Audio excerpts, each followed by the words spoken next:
Synchro monsters often live and die by how good their tuners are in any given format. But some Synchro monsters do the tuning themselves. Serving as the number 10 spot on this list, we've got Cupid Pitch. This is a level 4 angel with a bunch of quirky effects. The first is that it doesn't really even work like a level 4 Synchro like it says on the card, because when you Synchro summon it, you adjust its level up or down equal to the level of the tuner you used. This is pretty useful as it lets Cupid Pitch fill in the level gap your deck needs with its modulation. So if you want to make a level 10 Synchro and you made Cupid Pitch with a level 1 tuner, you can pick whether it's easier for you to make a level 5 or level 7 monster to sync up. Cupid Pitch also does a little burn damage when you use it as a Synchro material, which isn't a huge deal most of the time, but has been relevant for the last few years in the TCG, thanks to the time roll decisions being based on life points. The last, and maybe the most important effect, also triggers at the same time as the burn, and lets you search for any level 8 or lower monster with 600 defense from your deck. This is intended to let you search up other sports-themed Cupid monsters like the Cupid Volley or Cupid Dunk, who all have 600 defense, but was usually used for something a bit more degenerate than that. Synchro Pile combo decks loved using Cupid Pitch to often grab Hoppy or Squadron, which functionally work like a hand trap to give you a quick effect synchro on your opponent's turn. You'd see this in Adventure Brews for a few years ago, or even just some modern runic synchro combo decks. In more devious designs, you might even see someone search up a Nemesis Corridor, which would, so long as you had a banished monster, single-handedly fulfill the requirements to drop a Thunder Dragon Colossus onto the field. A pretty nasty floodgate to back up what should be already a strong synchro setup if you've gone through Cupid Pitch at this point. There's a handful of other historical synchro combo decks that have weaved in these clever Cupid Pitch setups, making Cupid Pitch one of the more commonly seen and powerful synchro tuners in Yu-Gi-Oh! Next up at number 9, we have Coral Dragon. This level 6 water dragon is a lot more simple than Cupid Pitch. It lets you, as a soft once per turn, discard a card to destroy a card your opponent controls. And when you perform a synchro summon using Coral Dragon as a material, you get to draw a card. While Cupid Pitch had a lot of variable and elaborate effects you would need to build around to make work, Coral Dragon just gives you raw value. Synchro climbing usually isn't as profitable or generic as link climbing is, but any synchro-centric deck that can put out a level 6 partway through its combo gets you access to the synchro equivalent of Nightmare Phoenix or Nightmare Cerberus, thanks to Coral Dragon's ability to trade a discard to destroy a card. And just like those nightmares, Coral Dragon even conditionally gets you another card in the process. Coral Dragon is really all about incidental value. Board clearing and card drawing on a completely generic body isn't inherently broken or overpowered, but much like the nightmares, its invaluable utility to make a deck function in situations where it's not just doing gnarly combos and has to actually play the game. This makes it a frequent inclusion in basically any synchro deck that can parse the level lines on its monsters to add up to level 6, including pile decks like the aforementioned Runic, or adventure decks just like with Cupid Pitch. But being so easy to toss in even lets it see play in more modern decks such as White Forest. And don't sleep on that water attribute either, as water decks love to hardlock you into only being able to summon that attribute, and that lets Coral Dragon see play in pretty powerful modern decks like Mermaid Atlantean, or even rogue water strategies like Ice Barrier. Coral Dragon is just the bread and butter of Synchro Tuners. It's not flashy or broken, but it's way too handy and common to not make this list. And rising to the challenge at number 8, we have Shooting Riser Dragon. The most notable thing about this level 7 dragon is on its synchro summon effect to send a monster from your deck to the graveyard, so long as its level is lower than Shooting Riser Dragons. So basically a foolish burial. You then subtract that monster's level from Shooting Riser's level for the rest of the turn. The bigger caveat is you also can't activate the effects of the send monster for the rest of the turn, so don't go expecting to trigger a graveyard effect immediately. Like many Synchro Tuners, Shooting Riser also synchros on your opponent's turn as a quick effect, often called a quick synchro effect. The main intention of Shooting Riser is completely variable level lines, basically letting you transform any easy access to a level 7 synchro into any number lower, to enable further synchro climbs while potentially setting you up with some follow-up for future turns if the monster you set can activate out the graveyard later. Being able to go down from a 7 would let you more easily set up, say, a Synchro 10 monster by turning Riser into a 6 and combining it with any level 4 that you have handy. Or you could drop Riser's level down significantly synchroing into a lower star line, but still powerful synchro monsters. This even enabled some FTKs as easy level 7 setups, and level modulation gave Pendulum FTK decks consistent access to Tempest Magician. One of the other more popular ways to use Shooting Riser Dragon was to set up monsters that had powerful quick effects in the graveyard on your opponent's turn. For instance, Token Collector could completely shut out certain decks like Sword Soul or Adventure with its anti-token effect out of the graveyard. Or an Underworld Banshee could be sent to set up a zombie world on your opponent's turn, decimating decks who rely on specific monster types on board or in the graveyard. Most dangerous is Shooting Riser's interaction with the now banned card Fairy Tale Snow. Dropping Snow into the graveyard as just part of your normal Synchro climb gave you a quick effect to flip your opponent's monsters face down.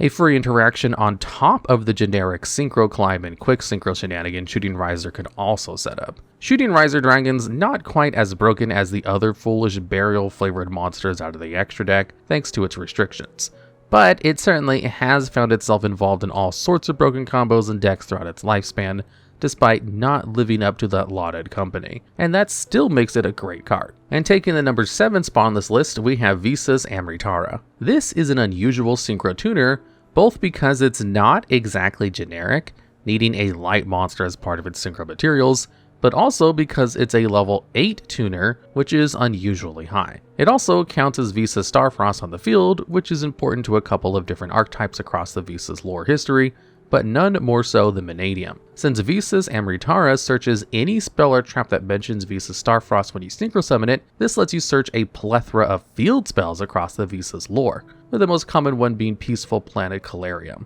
a critical extender in the basic Vanadium combo. For other decks that can just put out light monsters and tuners to make this monster generically, they can also search the Vanadium counter trap Vanadium Reframing. This basically means that Visa's Amritara is a pseudo-generic level 8 Synchro that comes with an Omni Negate, a very powerful effect in a world where a lot of Synchro Omni Negates are banned. This has allowed it to see play even outside of pure Vanadium combos, as tossing in a counter trap into your powerful Synchro combo monster end boards is a great way to play around board breakers like Dark Ruler No More or Forbidden Droplet. What's more, the high star line makes Amritara a perfect card to set up Crimson Dragon, who could search your extension and usually set up another powerful Synchro boss monster, like Bestial Dispater, by tagging out off of a level 10 Synchro.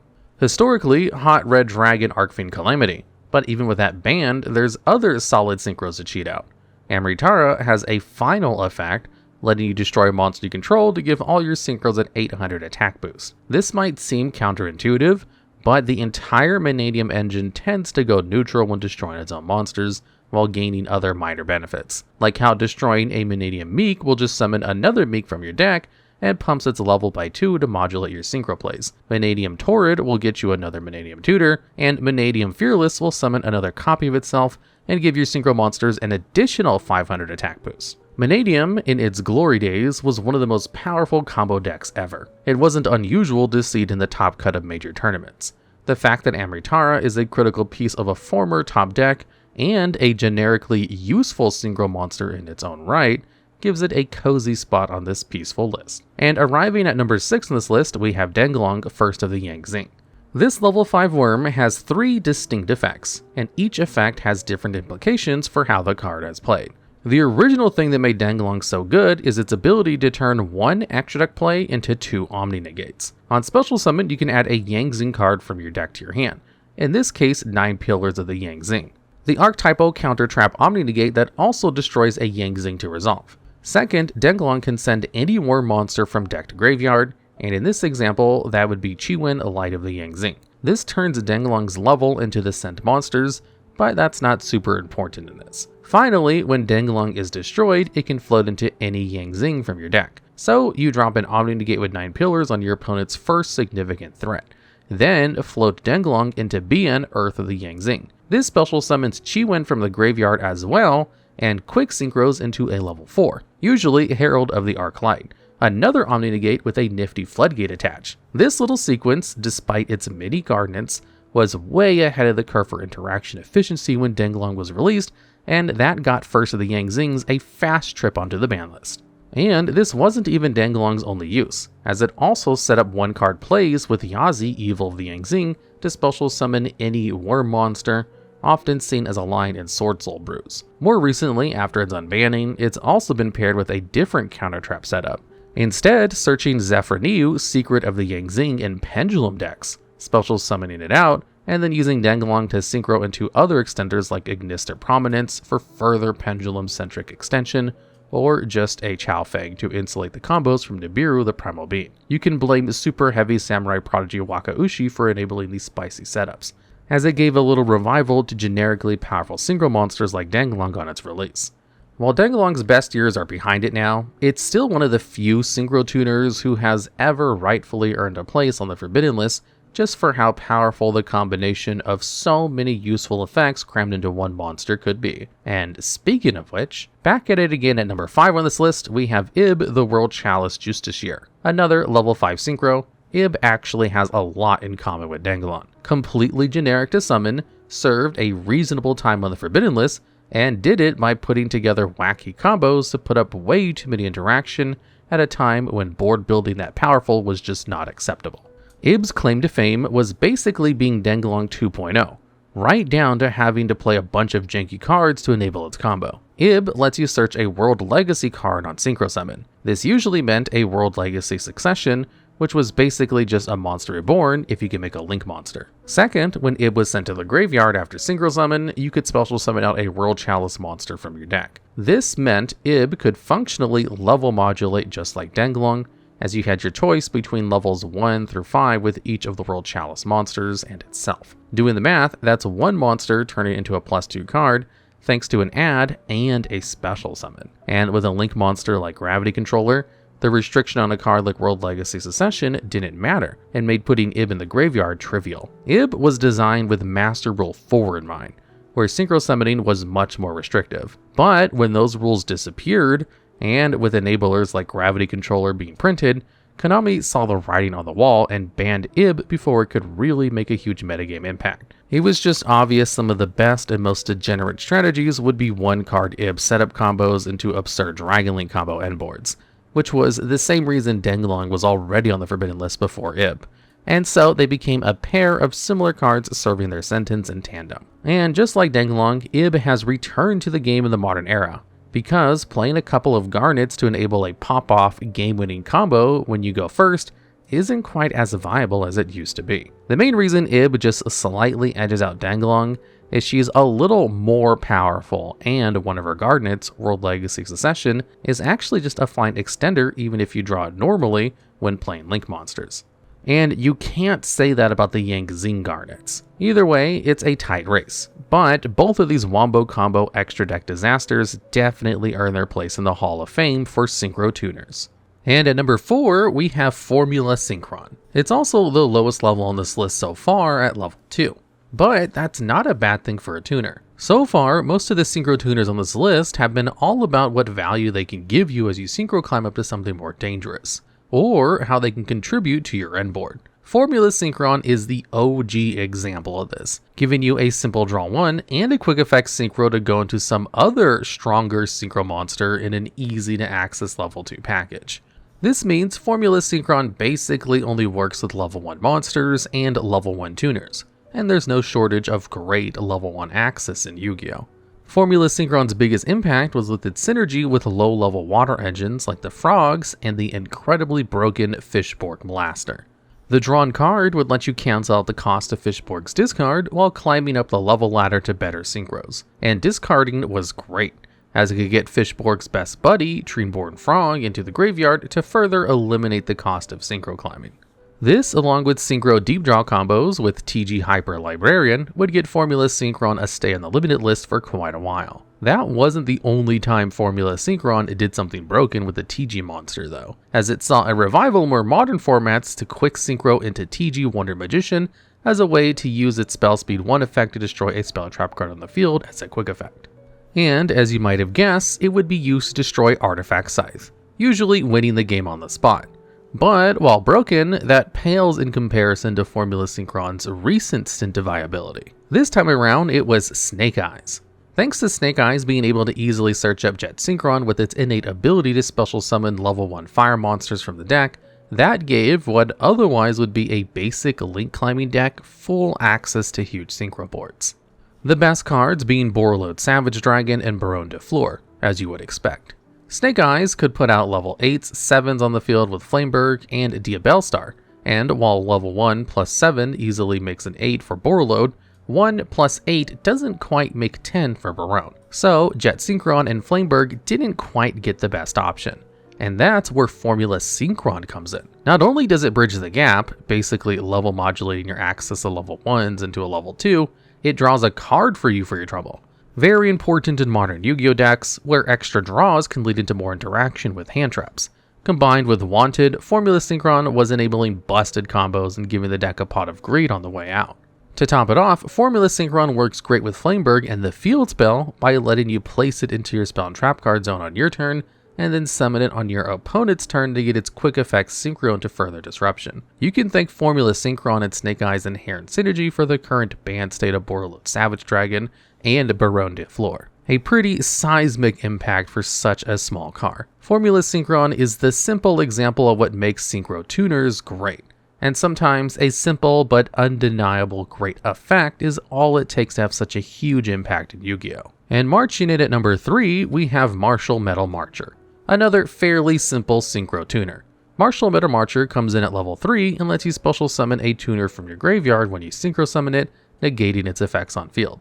And when you perform a synchro summon with Martial Metal Marcher as material, it turns that synchro monster into a tuner. Martial Metal Marcher more or less does one thing very specifically, and that's reuse the tuner you use to make Marcher itself. It lets you turn a tuner and a non-tuner into 2 tuners. And if you're already using a tuner like Jet Synchron or Plague Spreader Zombie who can revive themselves, suddenly you've got 3 tuners for the price of 1. This doesn't seem all that broken at first. After all, tons of Yu-Gi-Oh cards can revive from the graveyard when you summon them. But any effect that's good in the main deck is often much more broken in the extra deck.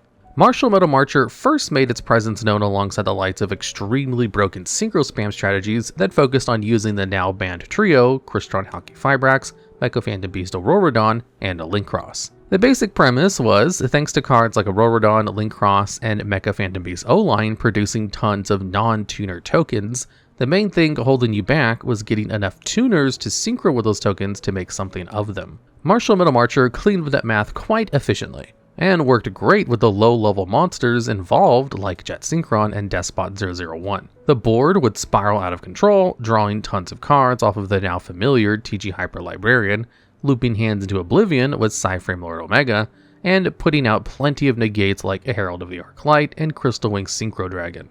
This was an oppressive strategy that led to Link Cross's quick dismissal to the ban list, and Halki Fibrax and Auroradon shortly after. And that performance alone would have gotten Marcher a spot on this list. But our level 3 friend has had a recent resurgence in modern Yu-Gi-Oh! Thanks to the Yummy archetype and its full suite of low-level Synchro Tuner monsters, Martial Metal Marcher has become a critical part of the deck's regular playlines, primarily by letting it maintain Yummy names on field, while skill accessing the deck's higher payoff end boards involving Herald of the Arclight and the rest of the Yummy engine. It's not a particularly flashy or glorious role like it had in the peak of Crystron Halki Fibrax abuse, but as of this writing, Yummy's one of the very best decks in the game, and has just won a major tournament. Most Synchro Tuners are the support pieces for a more powerful play, and Martial Metal Marcher fits that role perfectly. Though, if you want to talk about a card that's not a support piece. And at number 2, we have Sangenpai Bident Dragion. While most Synchro Tuners are happy to sit back and help you Synchro Climb, or draw you a card, or be useful utility to set up plays, this level 7 2600 attack Fire Dragon monster is here to take names and end games. Tenpai is best known as likely the most powerful going second strategy of all time. With its ability to ignore interaction, spam the board with quick effects synchroing dragons, destroy boards, and deal absurd amounts of damage, it was the fear of the format for most of 2024. Sangenpai Bident Dragion was the card that really made it put out the absurd levels of damage that let the deck OTK even under Pot of Prosperity, while also letting it push through all sorts of interaction without flinching. The smaller main deck dragons, after attacking, would quick synchro into this behemoth, who has an effect just like Martial Metal Marcher, to revive from the graveyard when synchro summoned, though limited to fire dragons, not that you would need anything else once it hits the board. You would then use it as a tuner to go into the deck's ultimate level 10 finishers, like Trident Dragion or Sangenpai Transcendent Dragion. And while those cards are behemoths in their own right, they almost always needed Biden to even function. Not only that, Biden could then revive itself from the graveyard once you fulfilled a requirement of attacking 3 times, a trivial matter for Tenpai. Then it would destroy a spell or trap card. While it doesn't seem like a big deal if you already launched at least 3 attacks, likely promoting your opponent's interaction, this effect would let you destroy your own Sangen summoning, a broken field spell in its own right, with its search effect and insulation to your opponent's interactions. But when destroyed in the battle phase, it doubles a Synchro Dragon's power. So, Biden Dragon is not only just representing its own 2600 attack and damage, and not just representing the 15 to 1700 attack of your smaller dragons, and not just another 2600 from reviving itself, but it can represent double the damage off of your big boss monster as well. This is very important, as while Trident Dragion can also destroy Sangen summoning to get its attack boost, the more impressive Sangenpai Transcendent Dragion has a harder time doing this. This huge and accessible attack boost is often critical to the deck, as you can ignore your opponent's interaction with Sangen summoning during the main phase, set up Sangenpai Transcendent Dragion's ability to lock your opponent out of card effects as you get to the battle phase, and then boost to a game-winning amount of damage. It's an all-in-one game-ending tool, and chances are, if you see a Sangenpai Biden Dragion, the game is over for you. It's funny that it still works fairly similarly to the other Synchro Tuners, giving you value with the free special summon from the graveyard, and setting up quick synchro boards, but does it on an entirely different axis of attack. A scary monster in a scary deck, and one of the best synchro tuners, only coming up short compared to the last spot on our list. And with easily the tastiest and best inclusion on our list, at number 1, we have the every yummy synchro monster. Okay, if you have to pick one, Cupsy Yummy Way is certainly the best, but they all deserve to be talked about considering how good they all are. All of the Yummy Synchros are level 2 tuners, and they all share the effect that you can make them by treating a level 1 monster as a tuner for their Synchro Summon. This is a preposterously broken condition that breaks the entire premise of Synchro Summoning over its knee. And ignoring summoning mechanic restrictions is one of the fastest tracks to being powerful. This has led to Yummy being able to use cards like Blackwing Steam the Cloak, and more popularly, a Sky Striker shell revolving around Hornet Drones and Kagari to synchro summon with no need for pesky tuners. They also all share the effect to, as a quick effect, tag out into the extra deck and special summon up to 2 yummy monsters from the graveyard when your opponent does anything. This means that each synchro monster themselves represents another quick synchro, as they can revive the Link 1 Yummy Snatchy and any of the level 1 main deck monsters, and they can all dodge targeted negation. Snatchy can quick synchro back into another of the level 2 synchros, and the main deck desserts all get juiced up effects like drawing a card or destroying an opponent's card when summoned this way. Each of them breaks the summoning mechanic and represents a quick synchro and added value, and they each have individually great effects. The one you're most likely to quick synchro into on your opponent's turn, and the best piece of interaction, is Cookie Yummy Way, who lets you Book of Moon 2 monsters on Synchro Summon, a pretty back-breaking disruption going first, or even board-breaking effect going second.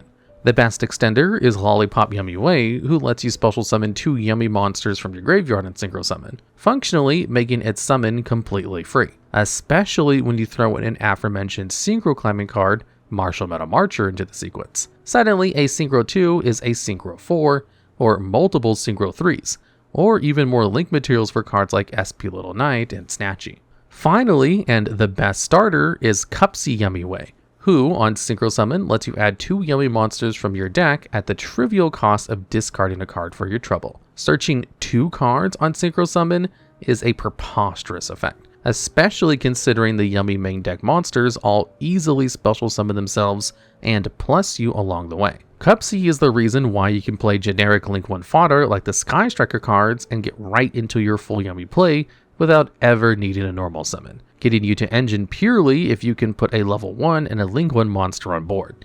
You could spend an entire video just going over all of the nuances about what makes Yummy great, as this little entry hasn't even talked about all the effects that the rest of the archetype has. But it's very clear that the Yummy Synchros are a delicious addition to an already stacked pool of great Synchro Tuners.